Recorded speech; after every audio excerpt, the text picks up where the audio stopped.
in the early days of a campaign, there's no scarcity. There's no real rush to invest. There's no inventory, lack of inventory.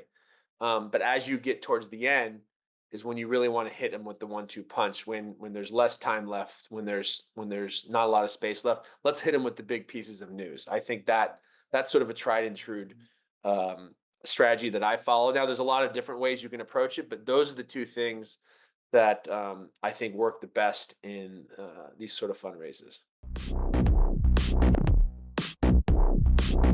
Hello, everyone, and welcome to another episode of Test, Optimize, and Scale. Looking forward to a big episode today with Kevin Morris, one of the top names in the investment crowdfunding world, if not the finance community at a larger scope. Kevin's worked on some of the top Regulation A campaigns, standout Reg CF campaigns. I could tell you firsthand, Kevin brings his passion, creativity, an overall understanding of what VCs, what retail investors are thinking to the campaigns. And it is no joke when I say he has worked on some of the top, highest producing Regulation A campaigns. Kevin, thanks for taking the time to join the podcast today. Yeah, thanks, Jason, for having me. Excited to be here. We're both based here in right now cold Southern California. I know the rest of the country is probably saying, "Nah, it's not cold there." But no, excited to finally get together and do this in the new year. 100%. And yes, people are freaking out here in LA because of how cold it is.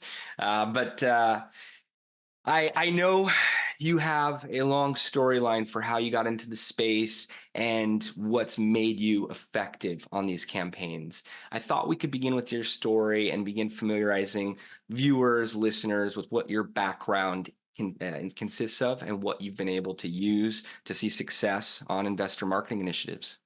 Yeah, absolutely. Well, I sort of got into the equity crowdfunding or the investment crowdfunding space about 9 years ago now, when it was sort of new in the United States. I was co-founder and CFO of a company called Distilled, which is now publicly traded on the NASDAQ. And we were one of the first companies to get into equity crowdfunding back in the old seed invest days. And when I got into it, I sort of quickly realized that equity crowdfunding is just like e-commerce. And I was helping run an e-commerce business. We were trying to sell jeans and t-shirts online. It's the same thing as selling stock online to a certain extent. So got into it in the early days. I stepped away from my day-to-day role at Distilled in about 2009. Ended up working for one of our lead investors, Wavemaker, where I helped run Wavemaker Labs, which was our venture studio at the time. There, we incubated businesses in the food and robotics space, Miso Robotics and Graze being two of the bigger ones there.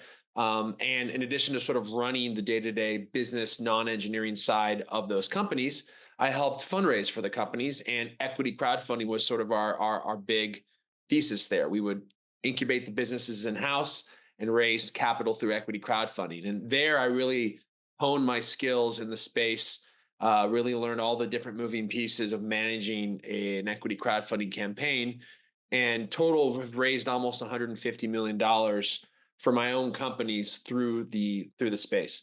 About a year and a half ago, I sort of decided to go full equity crowdfunding in my career and started a firm called Atlas Road, ATLASRD, where we partner with startups and founders and help them walk through the process. So I sort of like to think it's almost like investment banking for equity crowdfunding, because I've been in the shoes of CEOs and founders and directors and officers. I've seen the good and the bad of running companies and also fundraising, and so I've been able to bring my skills and help partner and advise other startups and companies on managing the entire end-to-end process, whether it's regulatory, legal, marketing, advertising, press, accounting, finance, all those various things, and bringing all of my skills under one roof, and being the partner in crime and the partner for those companies looking to raise money. Absolutely.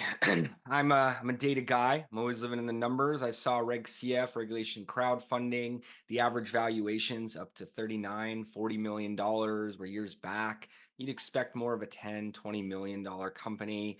Regulation A, as you're mentioning, companies that are doing hundreds of millions on their own.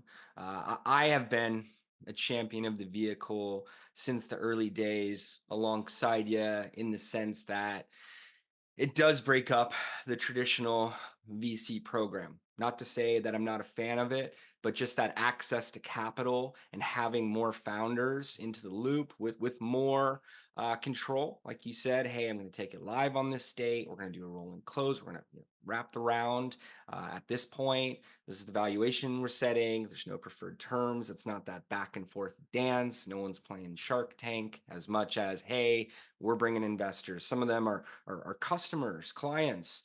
Some of them are just, enthusiasts of the vertical and see what's coming and want to play a role. They want the experience to own shares in a company in a, high growth vertical. So I've been a fan of it for those reasons. I have seen some of the offline discussions slow down over the past couple years. Like you mentioned, I actually don't like comparing the two and saying, hey, this is the route. I mean, we're brought on board once a group's already determined they're using the vehicle, and then talking with them about how to maximize their traffic and how many people see it. But, we're in the digital era. That's, kind of cliched at this point, but I just see every vertical embracing more and more digital tactics. So why not investment banking? Why not capital raising?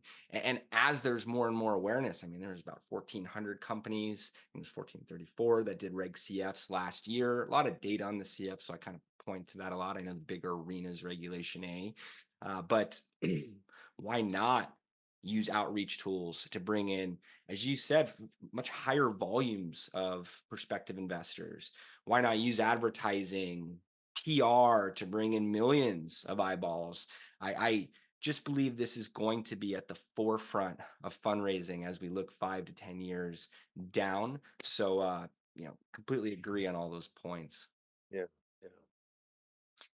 And what are some misconceptions in terms of setup?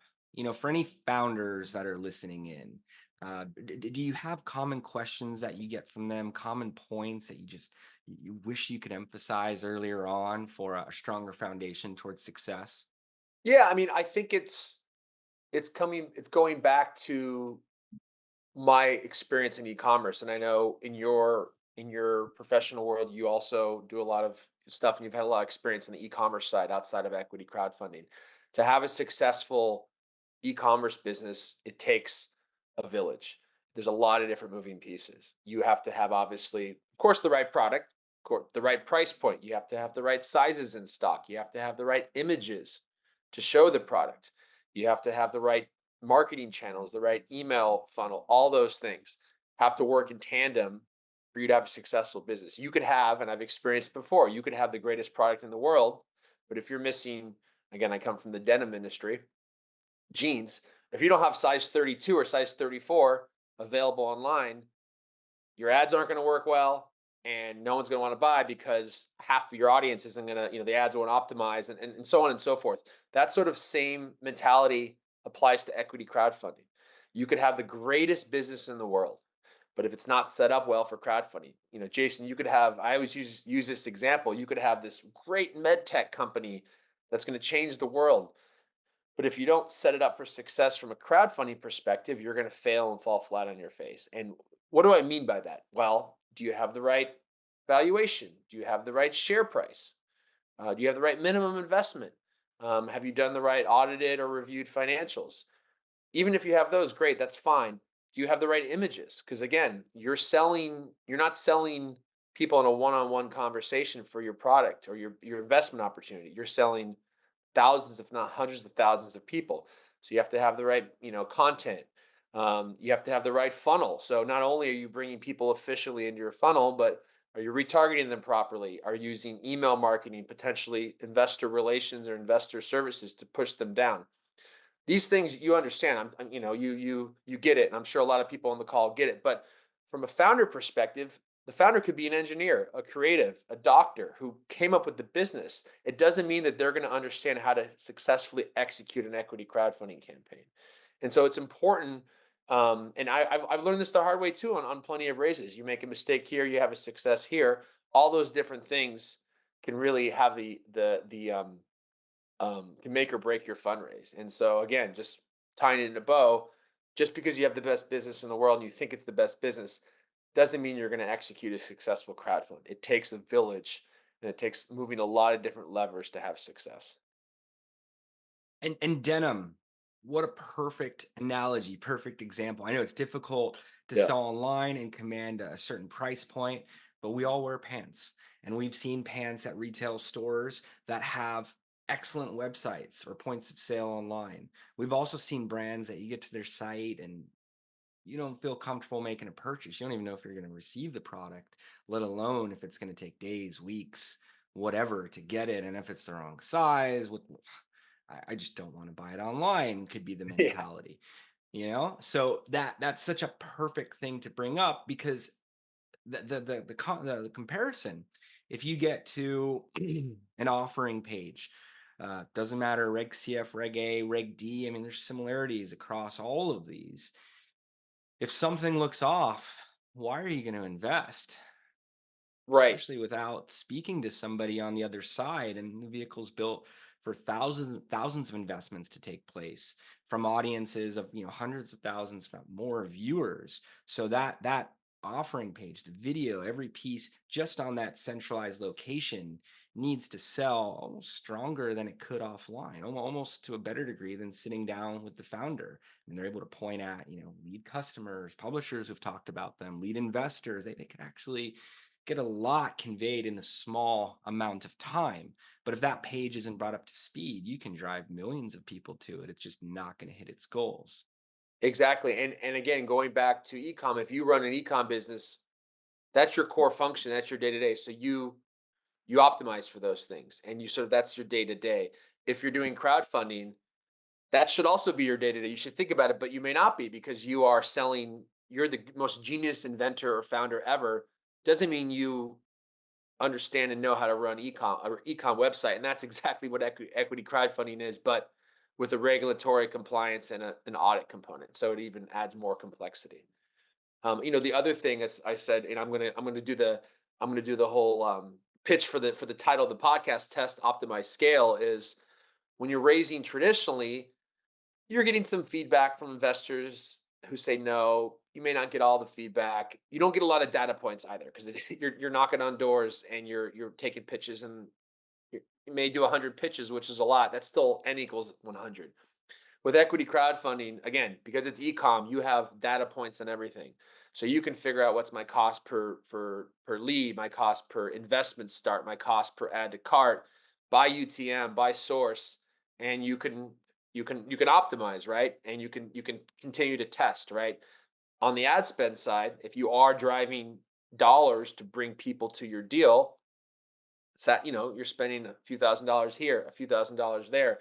You have to test, and again, and then after you test, you'll sort of figure out what works and what doesn't work, and you'll be able to scale that. Let's talk about that whining and dining a bit. I like that concept.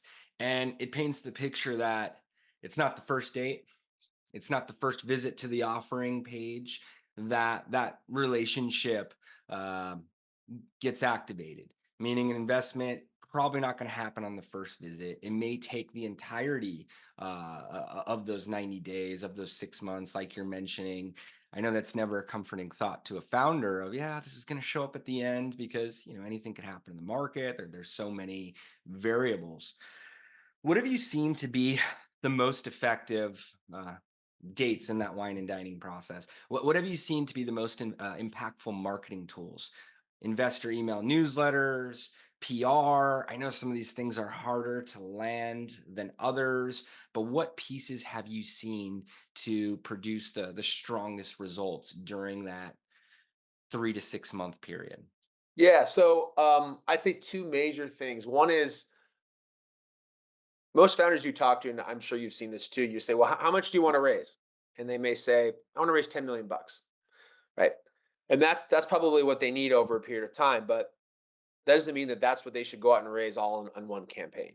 And that's important because scarcity and inventory is actually works in your favor when you're doing crowdfunding. When a fundraise, there's a noticeable ceiling. There's X days left. There's only this much allocation left.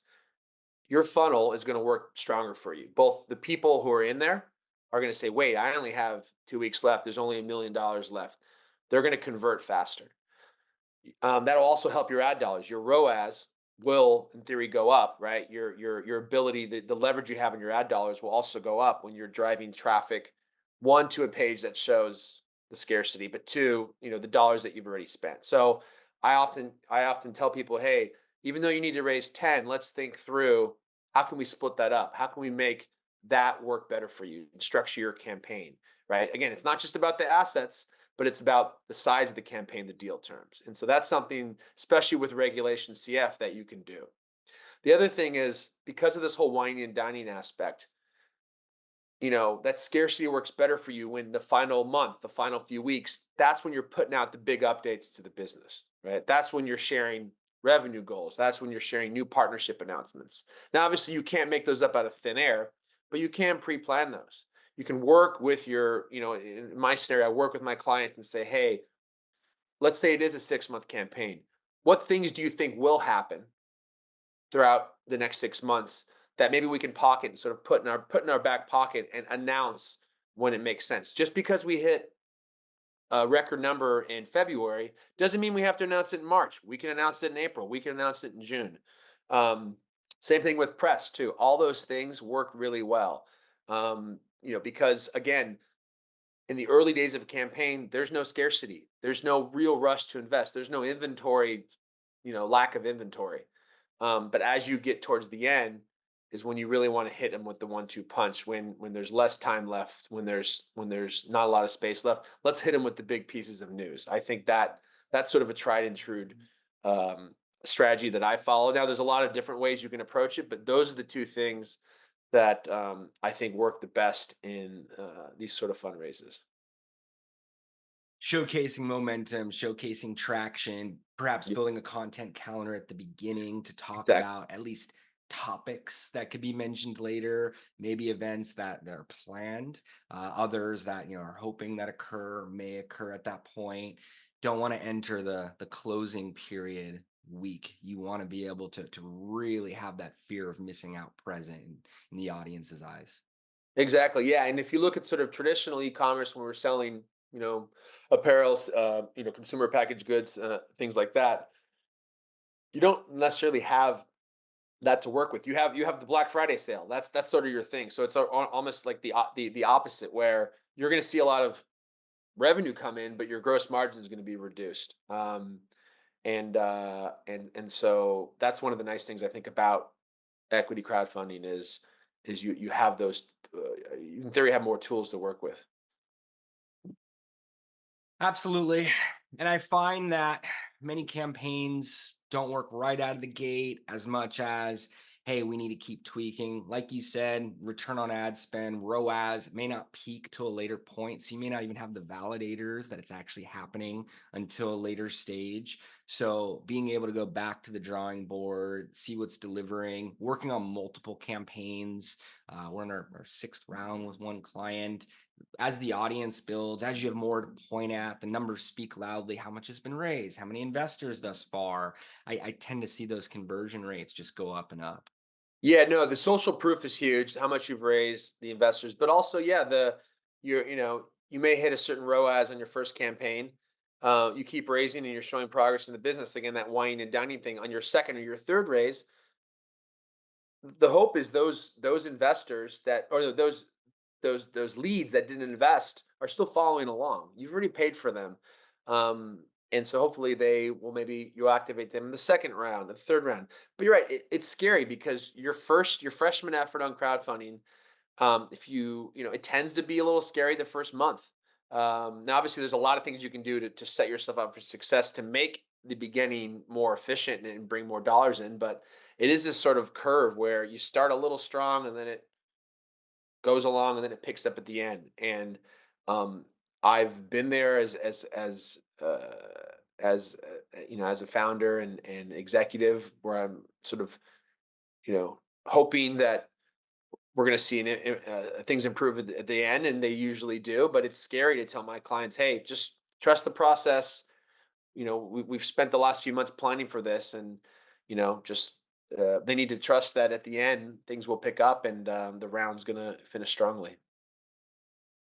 Particularly when a group is spending to be able to raise capital, and they're hearing about, $5 million available on Reg CF, or whether they're going after that first 1.235 on a platform before a larger audit, or 75, is possible with Reg A. And these issuers, 10x, 20x from their marketing spend. It can be difficult to ground those perceptions into productive activity throughout the timeline, so that you're getting that audience further and further down the process, down the marketing funnel, as you mentioned.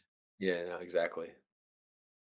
What can you say about the dynamic that occurs, the crowd effect, as companies pass major milestones? This could be as simple as a $1 million mark on a Reg CF, certainly a $4 million, to that eight-figure, $10 million Regulation A, or $50 million Reg A. What does traffic pattern? What do traffic patterns? What do conversion rates look like at that point? Yeah, I mean, I part of it goes to the social proof where you're showing milestones hit 1 million, 2 million, 3 million, 5,000 investors. That becomes news in and of itself. So I think you do get that snowball effect. You tend to get in the beginning of a campaign, you may actually get higher sort of click through rates, driving people from your ads or your emails to the page.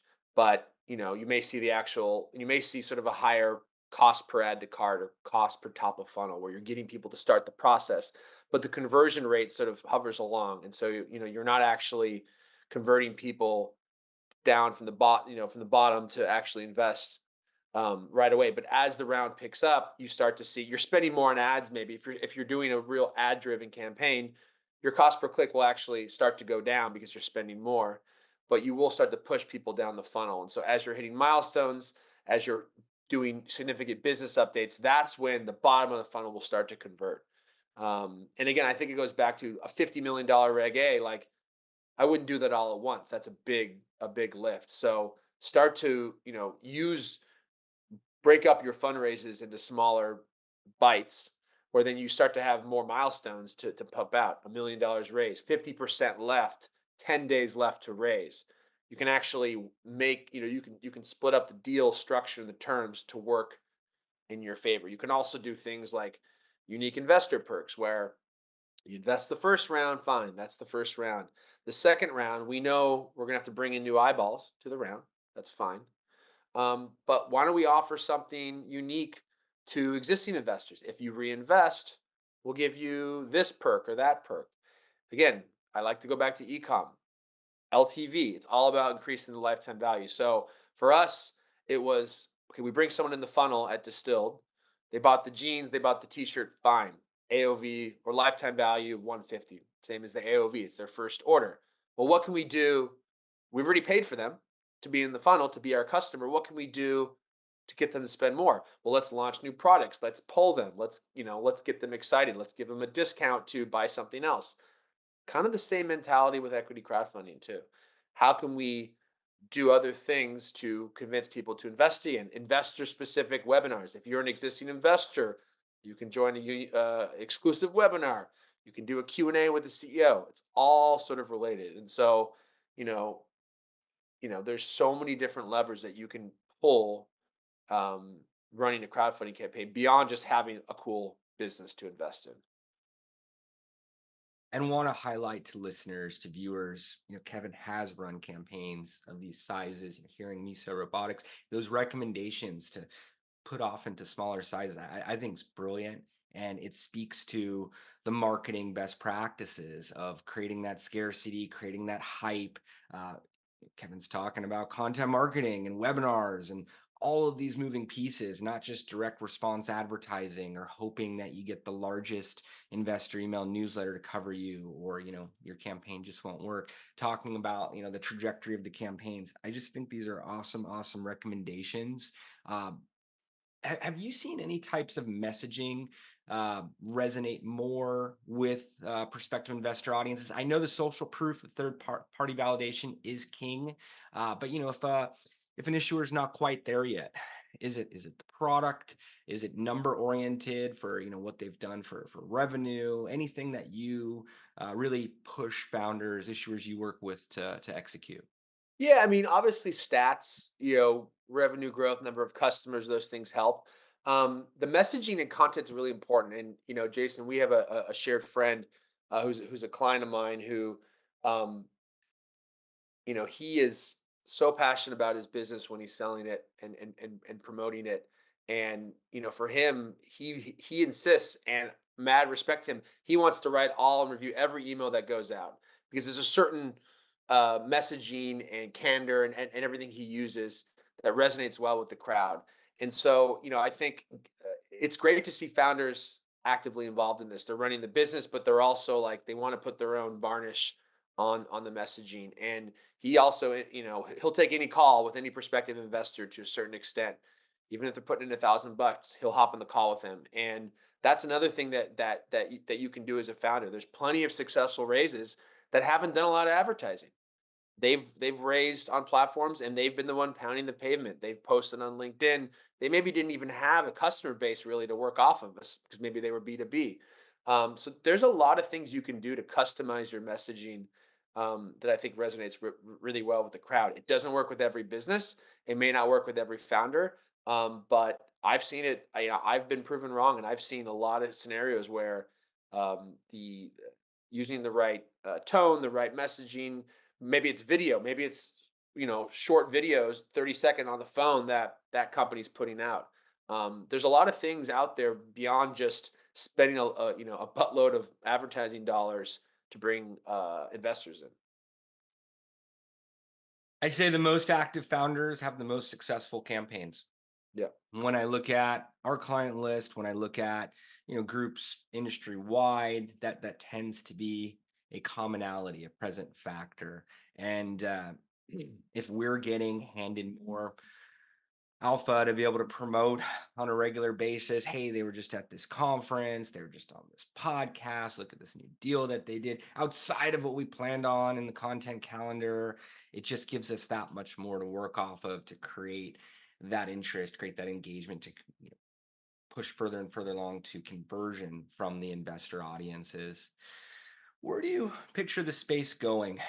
5 years, 10 years out, it's still a very small percentage of startups that use, these filings. Larger companies, as you mentioned, are getting involved. Even a smaller fraction of those, groups in investment banking, banks themselves. Where do you picture this world of equity crowdfunding, investment crowdfunding going, 2034? Yeah, obviously the three sort of things come to mind. The first is, as I mentioned earlier, just you're going to get more mature companies, not pre-seed companies, seed companies. You'll get more companies with strong track record, clear business model, exploring it. I think that's for sure. I've seen it. Right. The second one is I think you're going to start to see more of the traditional investment community warm up to it, and there's going to be side by side sort of deals where a client will or a portfolio company will raise through crowdfunding, and there'll be some traditional money that comes in as well. I think you're going to see a lot more of that. I've seen it to a certain extent, but I think that's gonna come up even more. I think the third is, and we're also seeing it more, is you're going to start to see a lot of B2C businesses lean in on this. Long gone are the days of sort of Bonobos, Warby Parker, all these sort of D2C businesses getting crazy valuations. We've seen all those come down a bit. And so it's and especially the last year, it's harder for a lot of these consumer facing businesses to get money traditionally. And so I think you're going to start to see more and more companies raise through this method and start to look at their customers as investors and investors as customers, and willing to look at their funnel as one big funnel. It's I'm spending ad dollars to acquire customers. I need to look at those ad dollars as also looking to acquire investors and vice versa. I always like to point to BrewDog, which is sort of the the white paper of sort of B2C equity crowdfunding. Again, they raised most of their money in the UK, but raised nearly $100 million through equity crowdfunding. Highly successful business. In fact, a private equity company bought out part of them a while back, and some of the crowdfunding investors got some money, which is always a great story. So, you know, I think that'll be sort of the third trend we'll start to see more of. And I like that. I think it's fun when you have customers who are on the cap table who are already passionate about the business and the product, but also, frankly, become ambassadors, and ambassadors for the business. And again, that word of mouth marketing is priceless. And when you start to do that, I think that's when you can really scale. So yeah, I'm excited for the future of 2024 and beyond for the space. Peer-to-peer marketing is ultimate. You know, more mature companies, more VCs, that B2C user owner push. I've written content on that. I love how you brought up Brewdog. I was in a conference in London and went to a Brewdog location. Just stumbled in really, and you can buy a share with your beer. They have a You're- whole program right there at the counter, and funnels that start as customers, funnels that start as investors, and kind of merge and tend to look more and more similar throughout the process. I definitely am pointing towards that as the future here as well. Kevin, you're a wealth of knowledge here. Would love to ask you a few questions in an attempt to package actionable insights for listeners. Listeners, viewers, get your pen and paper out and don't just listen to Kevin, but try to put these into action. I know some of you are running equity crowdfunding campaigns yourself. If not, you're planning. Uh, it's one thing to watch a podcast. It's another to make it happen and really get the value. Kevin, I look at marketing as a series of tests, as you mentioned as well too. Just looking at the marketing side of this campaign, or even incorporating, the setup and everything you're doing on the finance side package. What are some things that you could recommend for founders to test towards their own fundraising processes? yeah, I mean, I think again, we've talked about the marketing, which is a big part of it, and the paid ads and testing that. Again, testing out, as I mentioned, the size of the deal, the perks of the deal, the minimum investment size, the share price, the length of the campaign, the organic strategy, testing out, promoting, and pushing the fundraise opportunity to their social media, to their email list. It goes back to there's a lot of different moving pieces to the fundraise. So when you're looking at exploring equity crowdfunding, don't just focus on one aspect of your business or one aspect of how you're going to set things up. You have to look at everything, and even sort of things that you wouldn't think about. Finding the right broker, the right tech platform, the right auditor, or someone who's reviewing. All those things have an effect. So you may think that I'm going to raise on this platform and use this attorney, but think through: is that going to set you up for success? Are you going to be able to launch in time? Does that platform have the right checkout flow for what you're looking to do? The right community, because there's a lot of different communities out there and funding portals and so on and so forth that have a specific flavor of investor. So you have to look holistically. You have to have the 30,000 foot view when you're exploring this, and don't focus on one thing. That planning, it's a step skipped by most founders that are launching a Reg CF, at least in my experience, and I don't think you could spend enough time on it. So, like you said, the organic side with social and email, the size of the deal, the perks of the deal, the length of the deal, the communities that you're going to tap into.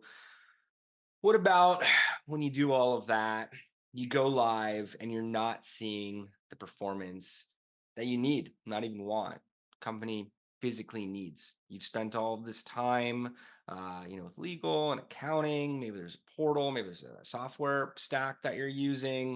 You've started with the marketing group, a quarterback, what have you.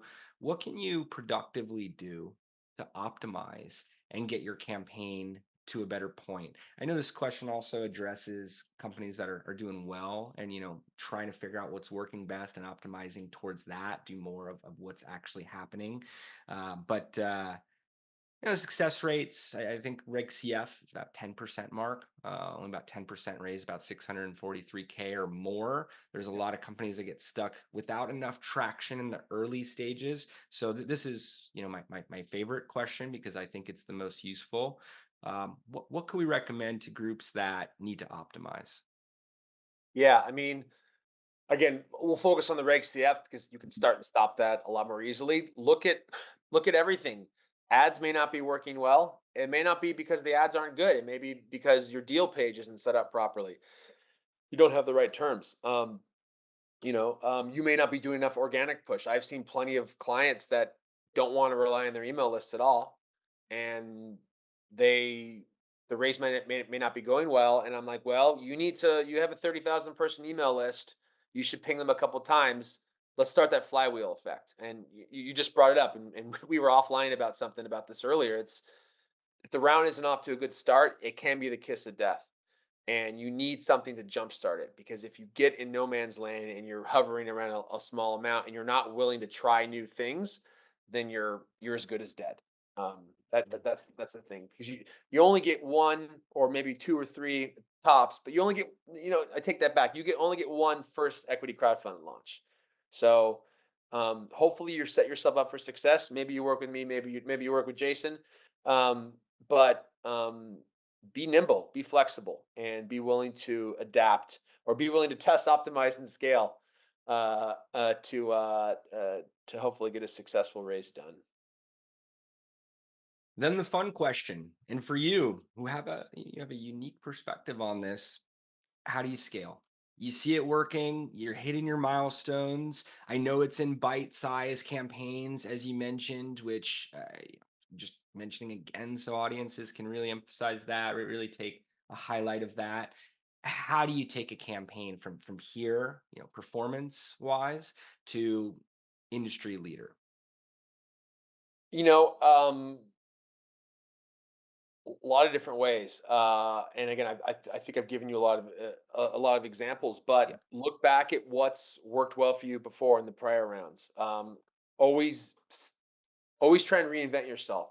Had plenty of my companies and clients where you might have raised 10 million efficiently, but the next five may be really tough. So, you know, do throw everything at the wall. Look at new content, create new content, even though if you don't think you need it.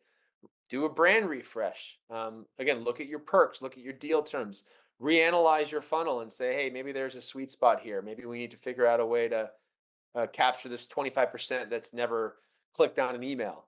All those different things. And again, because you have the data points, you can see all that. Of course, you need to advance your business and move things forward, but also advance your fundraise, advance and look at all the different things that have worked well and that haven't worked well in your fundraise. And also think two steps ahead. Um, you know, if I set the perks here, the deal terms here, and this raise, how's that going to affect my raise after that? You have to be forward looking and backward looking as well. True strategy and spoken from an expert here. Kevin, thank you for being an open book and going into all of these details with listeners, with viewers, with me here today. If anyone wants to get in contact with you and continue the conversation firsthand, what's the best way for them to do so, or even to take a look at some of your content? And what are any final thoughts you want to leave the audience with today? Yeah, so best way to get in touch, you can visit our website, www.atlas-rd.com, or email us at info@atlas-rd.com. And you can see more about our firm, my previous success, and please reach out. Always happy to chat with any founder who's looking to fundraise. And I think my parting thoughts are, other than Jason, make sure you stay warm in this cold California weather. I encourage all founders to explore equity crowdfunding. It's not right for everyone. It's a right for a lot. It's also right for a lot of companies that don't think it's right for them. And make sure you do your right due diligence. But I'm a big ambassador for the space, as are you, and always happy to talk with any founder that's looking to explore it. So don't be a stranger and definitely reach out. Don't be bashful. Take Kevin up on that invite. Highly recommend that you do. And Kevin, just want to thank you again. This has been a lot of fun. I think we put out some strong concepts for Reg CF, Reg A marketing here. Feel like we could keep going on for hours, but want to thank you and look forward to more opportunities to create content and collaborate in the future. Yeah, no, thanks, Jason. I appreciate you having me on. Thanks, guys. We'll see everybody next time.